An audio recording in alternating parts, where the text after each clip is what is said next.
Hi everyone, welcome to the class on proton NMR spectroscopy. Today we will discuss about the chemical shift and the shielding effects. So far we have seen that like electrons, nucleus is also having some spin. The spin quantum number of the nucleus is given by I.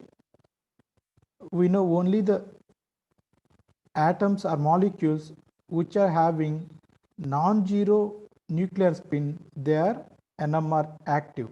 So only these nuclei will give NMR signals. For example, proton whose nuclear spin is 1. So when half. So when we have nuclear spin, we use this 2I plus 1 formula to calculate the number of spin states. Here when we substitute half in this equation, we get 2. So proton typically has 2 spin states, but in the without magnetic field, when we don't have magnetic field, that means if proton is not placed in a magnetic field, these 2 spin states are degenerate. That means they have the same energy. So this is energy. But when we apply some magnetic field, that means this molecule is placed inside a magnetic field, then what will happen? Some out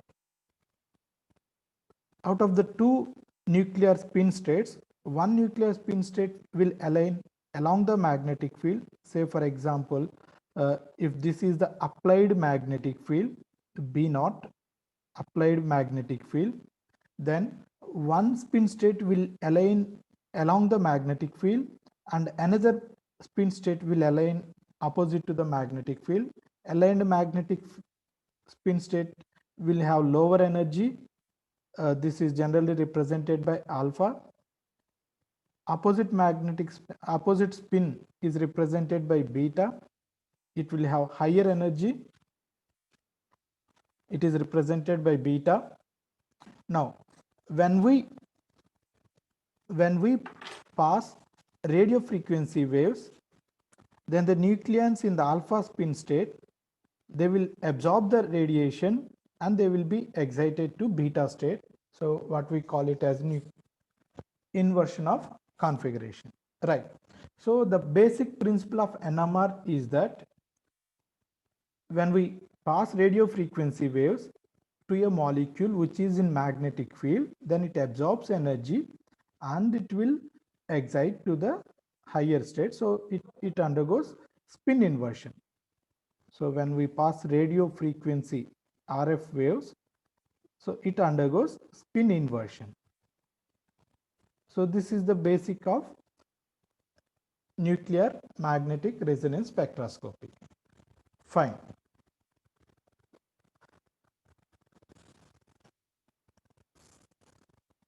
Then how this energy will be absorbed and what amount of energy will be absorbed? For example, all nuclei are having nuclear spin. So in the presence of a magnetic field, what will happen? This nucleus will rotate like a spinning top. So in the presence of magnetic field, this nucleus rotates just like a spinning top about its own axis and along the axis. When we apply the frequency of this nuclear spin, it is called Larmor frequency. So when a nucleus is placed in the magnetic field, it rotates like a spinning top with a frequency which is called Larmor frequency. Now, when we pass radio frequency waves, RF waves of energy which is just exactly matches with the Larmor frequency. So the energy of radio frequency waves must match with the energy of the Larmor frequency, then energy absorption takes place, and the nucleon, for example, if there is one nucleus, that will be excited, so it becomes like this. The nucleus from alpha state will go to beta state, nucleus from beta state will come to alpha state. So this is what is called spin inversion, right? So a nucleus which is having non-zero magnetic moment will absorb energy, will have spin quantum number, so that is NMR active. When it is placed in a magnetic field, their spin states will split into different categories, and also it rotates with a frequency which is called Larmor frequency. And when we pass radio frequency waves whose energy matches with the Larmor frequency, then energy absorption takes place. What is that? Absorption of energy. Fine. When the molecule absorbs energy, it will be excited from alpha state to beta state, and when it comes to ground state, it will release as the same amount, right? Now, the energy difference between the states, it depends on magnetic field.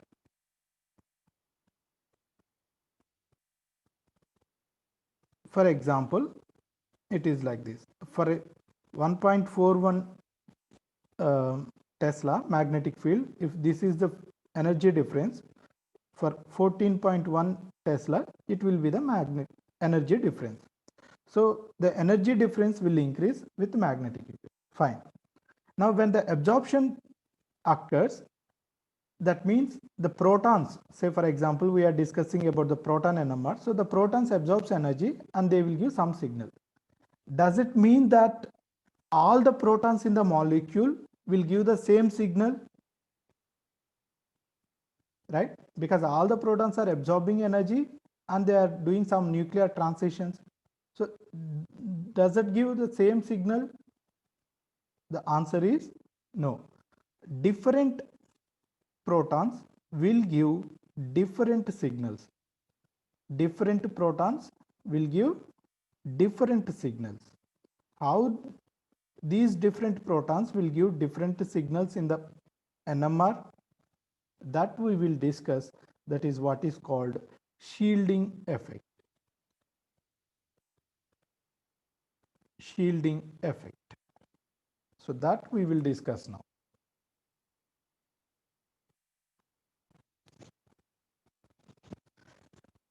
So now we will discuss shielding effect. What is this shielding effect? In a molecule, each and every proton is surrounded by different electronic environments. Say for example, if you take a molecule like this, these two protons have different chemical environment, these are having different chemical environment, these are having different chemical environment. So that means the substituents are different. That means we can say these protons are having different electronic environments around it. So in a molecule, the protons, different protons will have different electronic environments. As we know, the moving of electrons is called current. Moving of electrons is called current. So the valency electrons around a proton will set to circulation or will set to rotate under the influence of a magnetic field. So when we apply magnetic field, the valency electrons around a particular proton will undergo rotation. As we know, when the charge is rotating, we say it is called current, right? Movement of electrons is called current, right? Because this current is generated due to the presence of electrons around a proton or local electrons. This is called local current or local diamagnetic current.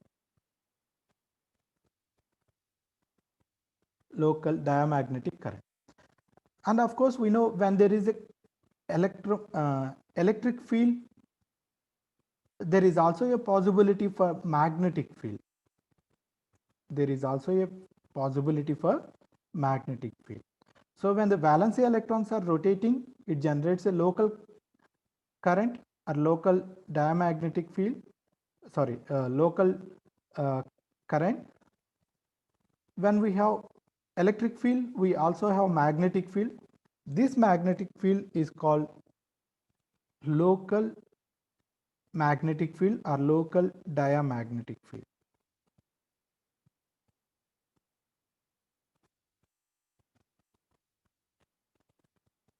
Local magnetic field or local diamagnetic field, right? How it will exist in the molecule.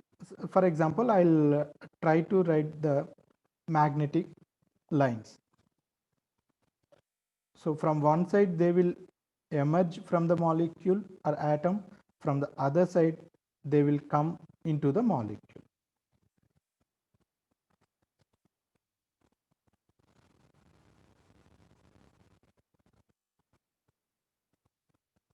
So this is called induced magnetic field, B induced.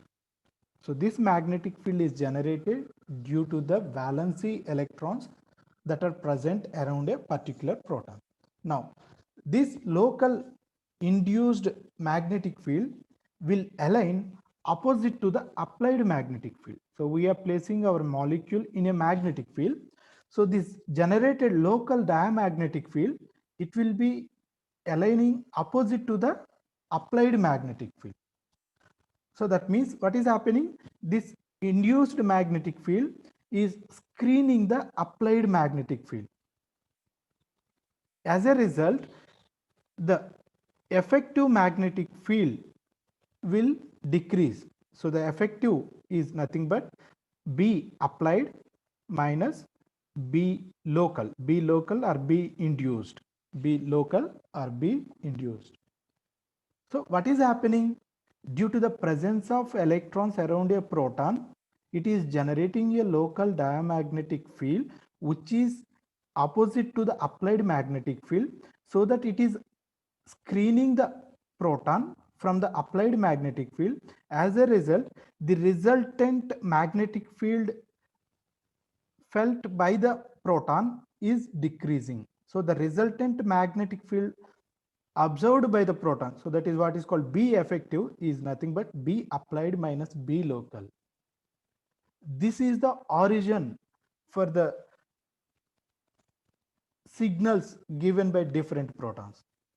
So different protons will have different electronic environments, so they will have different diamagnetic fields, so the B effective will be different. So that is why different protons in different chemical environments will give different signals in the proton NMR spectroscopy. Here, the screening of local magnetic field from the applied magnetic field, it is called shielding.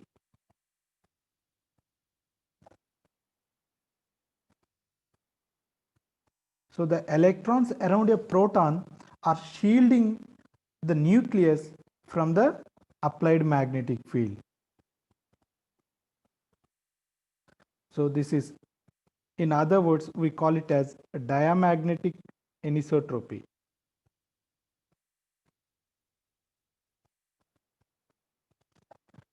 Diamagnetic anisotropy. Isotropy means same in all directions. Anisotropy means different. So B local, the generated local magnetic field will be different for different protons. So that is why we observe anisotropy here. So this is called diamagnetic shielding or diamagnetic anisotropy.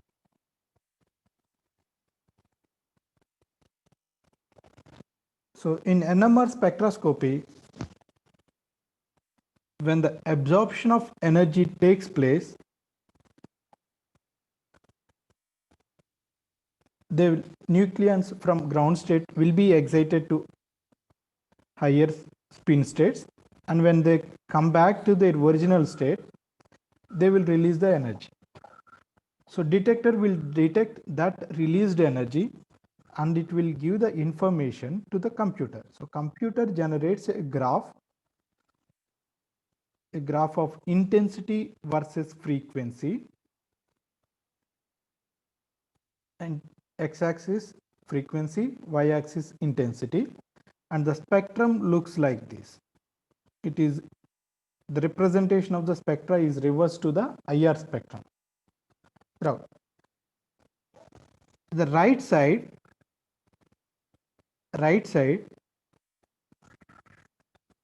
this side nucleons are more shielded. Nucleus is more shielded. And the left side, this side, the nucleus which are less shielded, they will give their signals here. So more shielded nucleus will give their signals towards the right side, less shielded nucleus will give their signals to the left side. So because it is more shielded, it is called up field. Because it is less shielded, it is called down field.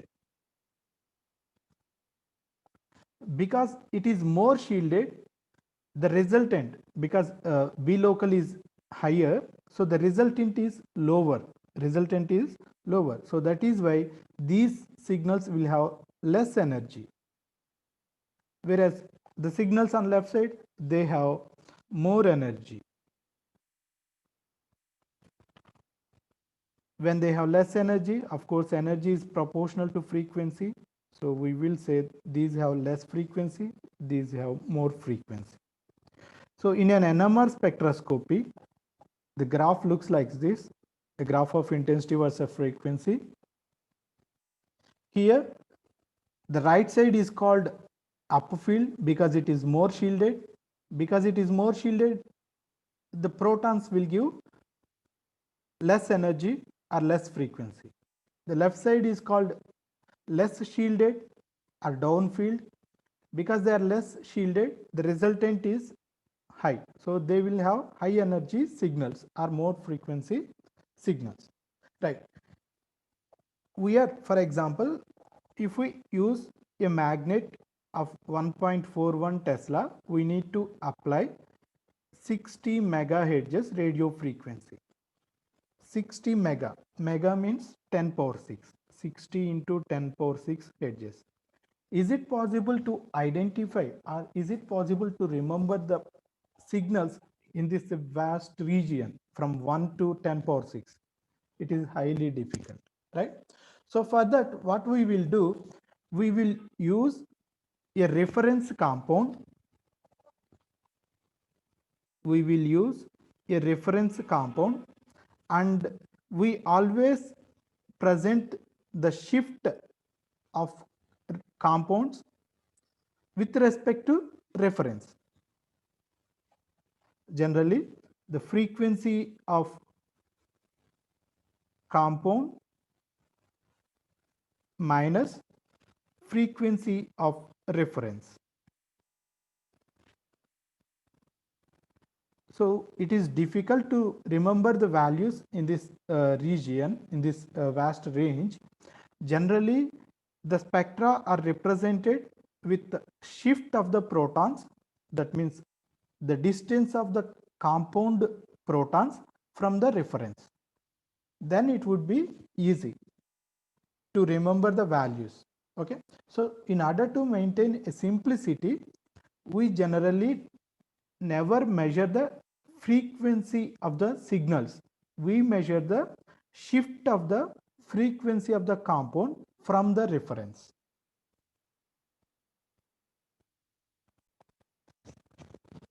Generally, TMS, tetramethylsilane,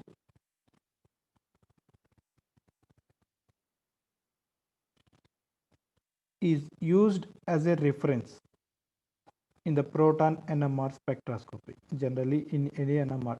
proton or carbon also, we can use TMS as the reference. Why we are using this TMS as a reference? Because TMS protons, that means protons on this methyl group. For example, I'll write like this. These protons have the highest electron crowding surrounding it. So that means these protons are surrounded by highest electrons compared to any other protons in any other compound. So that means among all organic compounds, these protons are the highest shielded protons. These protons are the highest shielded protons.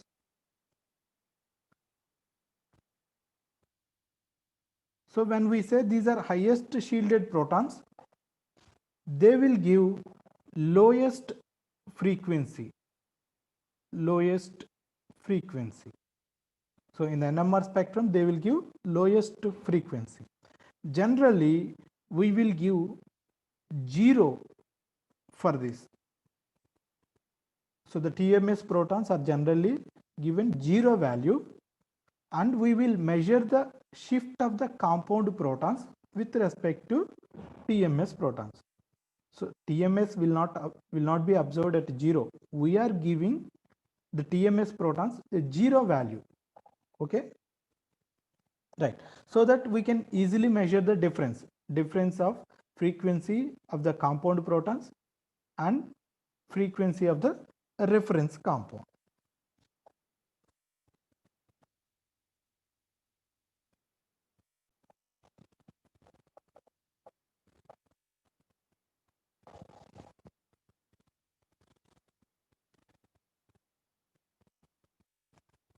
So the proton NMR spectrum or NMR spectrum is generally represented like this. The lowest peak is arbitrarily given the 0 value. Then with respect to this 0, we used to measure the shift, say whether it is 42 hedges away from the 0 or it is 100 hedges away from the 0.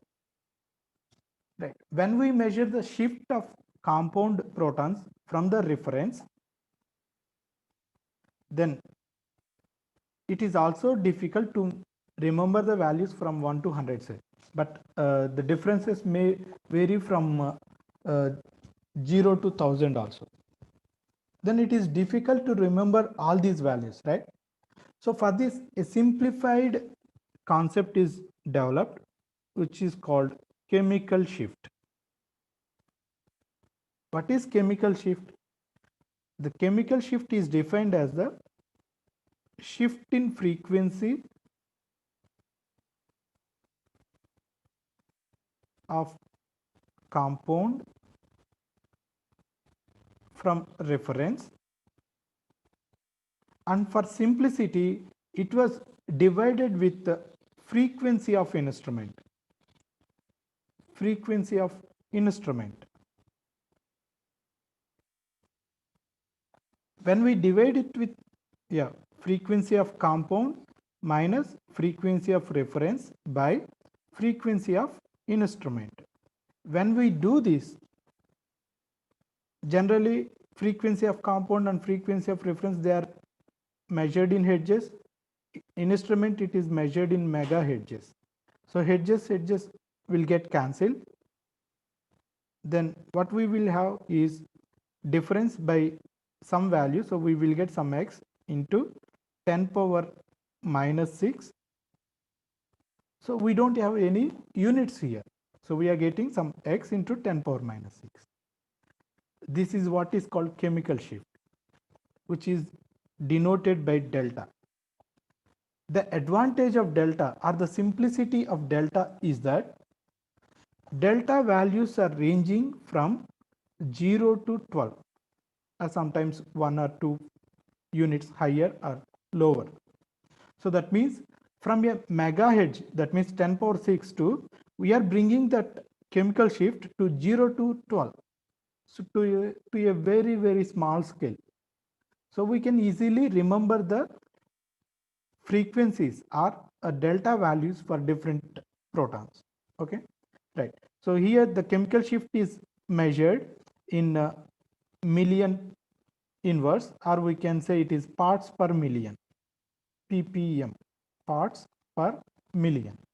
So delta scale is measured in parts per million, and to simplify the complexity, what we are doing, we are measuring the shift of the compound protons from the reference, and to simplify it further, we are dividing it with the frequency of the instrument, so that we are arriving at a delta scale whose values range from 0 to 12, and it is measured in ppm. ppm means this 10 power minus 6, which is nothing but ppm, parts per million. 10 power 6 is million, 10 power minus 6 is part 1 part per million.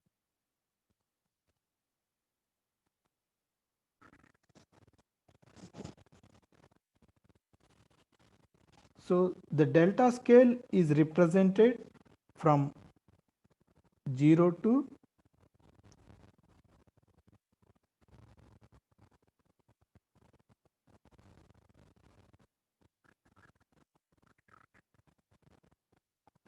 sometimes we may go for 11, 12, 13, 14, up to 14 we can go for, and this side also we can have -1, -2 or -3.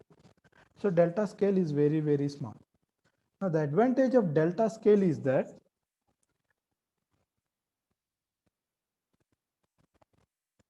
the frequency of a particular proton may change based on the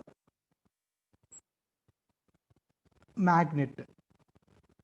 So based on the applied magnetic field, frequency may change. Frequency may change, but delta value is same. Delta value is same.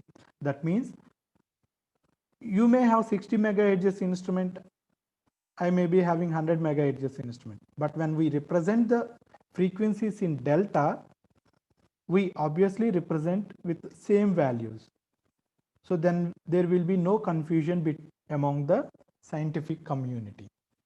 Okay, so the advantage is that frequencies may vary based on the magnetic field we apply, but delta value will be same for all the magnetic fields. That means if you have 300 megahertz instrument or 500 megahertz instrument, the delta value is always same irrespective of the applied magnetic field.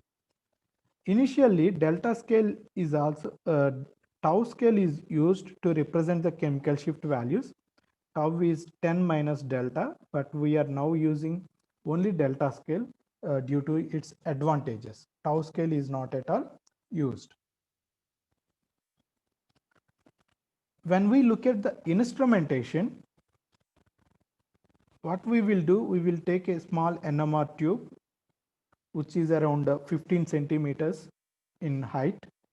We will place our compound, and the reference also. We will also place some TMS also along with the compound dissolved in a solvent. Then we will place it between magnetic fields. We will place it between magnetic fields. Generally, if it is 60 megahertz, it is not a problem.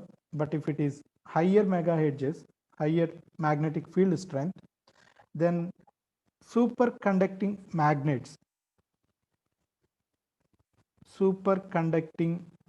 magnets will be used, which will have high magnetic field strength. But superconducting magnetic fields are not stable under room temperature. So what we will do, we need to cool it for low temperatures. Generally, we use liquid helium whose boiling point is around -180 degrees centigrade to cool these magnets.